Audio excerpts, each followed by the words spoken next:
आत्मोत्कर्ष के 4 चरण समझदारी, ईमानदारी, जिम्मेदारी और बहादुरी। ईश्वर ने प्रत्येक व्यक्ति को सामान्य स्थिति से ऊपर उठाकर असाधारण बनने की क्षमता प्रदान की है। अंतर इतना ही है कि कुछ व्यक्ति मनन चिंतन पूर्वक अपनी शक्तियों को विकसित कर लेते हैं, तो कुछ बिना सोचे समझे जीवन पथ पर यूं ही बढ़ते जाते हैं। व्यक्ति यदि आत्मोत्कर्ष के 4 चरण समझदारी, ईमानदारी, जिम्मेदारी और बहादुरी इन्हें अपने व्यवहार स्वभाव का अंग बना ले तो उनकी प्रगति का भव्य द्वार सहज ही खुल चला जाएगा। जितनी तन्मयता, तत्परता, जागरूकता से वह उन्हें अपनाएगा, उतना ही सफलता का वह चरण करता जाएगा। आत्म प्रगति के वे 4 चरण संक्षेप में इस प्रकार हैं। समझदारी सौभाग्य का प्रवेश द्वार है तो बेवकूफ़ी दुर्भाग्य का। समझदारी का अर्थ है तात्कालिक आकर्षण में संयम बरतना, दूर की सोचना, किसी काम की प्रतिक्रिया और परिणति का सूत्र समझना, स्थिति के अनुकूल निर्णय और प्रयास करना। समझदारी दैवी अनुदान नहीं है, वरन सतर्क विवेकशील व्यक्ति निरंतर अभ्यास करके इस गुण को स्थिर बनाते हैं और अपने व्यक्तित्व को निखारते हैं। समझदारी के साथ दूरदर्शिता और विवेकशीलता अनिवार्य रूप से जुड़ी रहती है। समझदार व्यक्ति संयम, श्रम, मनोयोग और अनुशासन को उज्ज्वल भविष्य की नींव मानते हैं। वे सचमुच सतर्कता, तत्परता और तन्मयता से अनेक उपलब्धियां पाते ही चले जाते हैं। इसके विपरीत समझदारी से काम न लेने वाले व्यक्ति निरर्थक श्रम करते हैं, कष्ट सहते हैं, उपहास सहते हैं, तिरस्कार पाते हैं और हर प्रकार से घाटे में रहते हैं। वे तत्काल के लाभ को देखते हैं और यह सोचते ही नहीं कि भविष्य में इसका क्या परिणाम होगा। जब उनकी जल्दबाजी, अदूरदर्शिता का परिणाम सामने आता है तो उन्हें दुख सहन करना पड़ता है। उतावले, अस्थिर, आलसी, प्रमादी, समस्त सुविधाओं के होते हुए भी धूर्तों द्वारा ठगे जाते हैं और ठोकरें खाते हैं। नासमझी जीवन के अनेक क्षेत्रों में देखी जा सकती है। विद्यार्थी जीवन में कुसंग में फंसना, आवारागर्दी करना, दुर्व्यसनियों के साथ रहकर नशेबाजी, व्यभिचार जैसे दोष दुर्गुण अपना लेना, चटोरापन, उधार लेना, फैशन और ओझेपन, ये सब नासमझियाँ ही तो हैं। समय रहते यदि व्यक्ति समझदारी से काम नहीं लेता तो फिर हाथ मलने और अपनी भूल पर सिर धुनकर पछताने के अलावा कुछ शेष नहीं बचता। जैसे मछली थोड़े से आटे के लिए प्राण गंवा देती है, वैसे ही न समझ व्यक्ति थोड़े से प्रलोभनों के लोभ में अपना अमूल्य जीवन नष्ट कर देते हैं। यदि व्यक्ति थोड़ी भी समझदारी से काम ले तो वह इंद्रिय संयम, समय संयम और अर्थ संयम अपनाते हुए उन दुर्गुणों को सरलतापूर्वक दूर कर सकता है जो उसकी जीवन संपदा को नष्ट करते हैं। ईमानदारी के साथ साथ जब ईमानदारी का भी योग हो तो मानवीय गरिमा में 4 चांद लग जाते हैं। ईमानदारी का सामान्य अर्थ तो है लेन देन में प्रामाणिकता बरतना, पर वस्तुतः वह इतने तक ही सीमित नहीं है। ईमानदारी का प्रसार जीवन के हर क्षेत्र में है।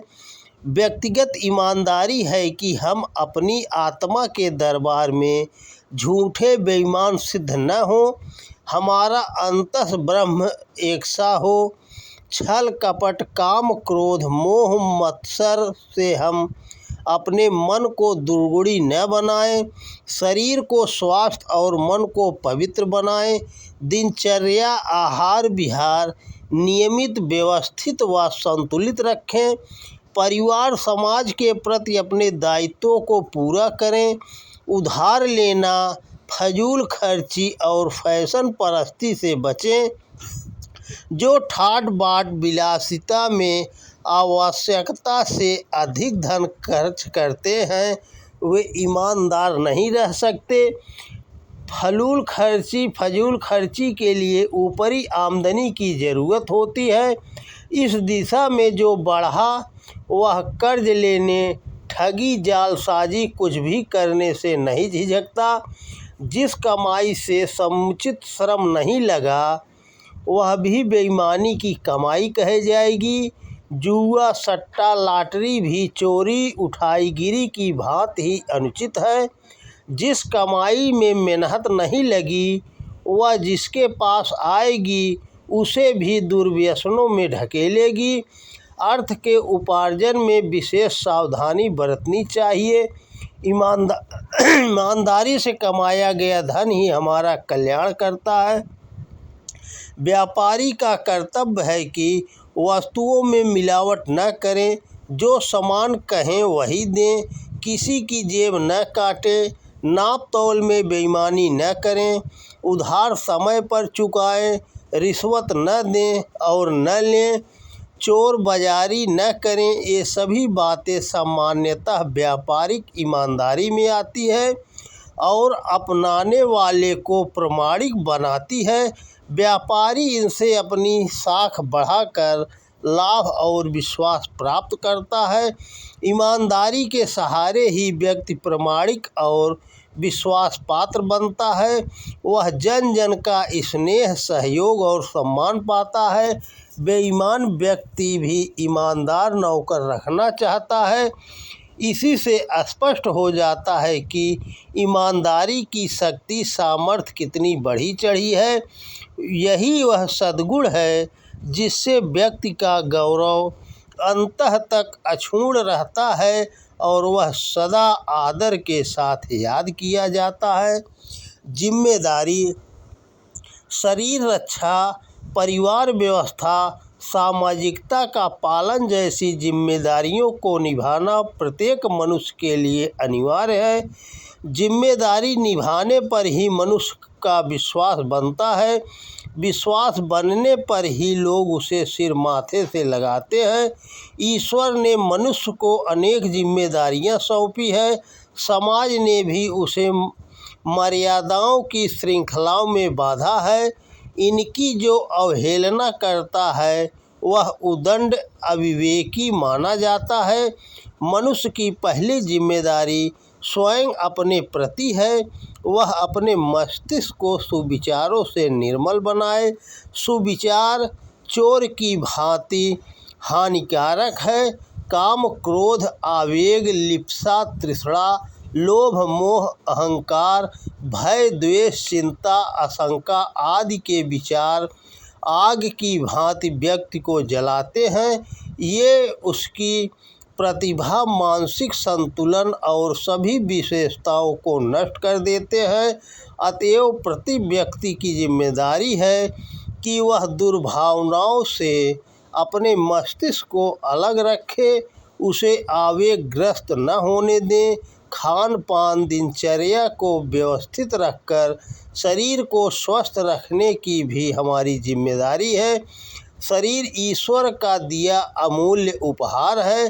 साधारण व्यक्ति अपनी जिम्मेदारी शरीर और परिवार तक ही सीमित रखते हैं, पर जिन्हें ईश्वर ने उदार मना, विवेकशील, विशाल हृदय बनाया है वे केवल घर परिवार तक सीमित नहीं रहते।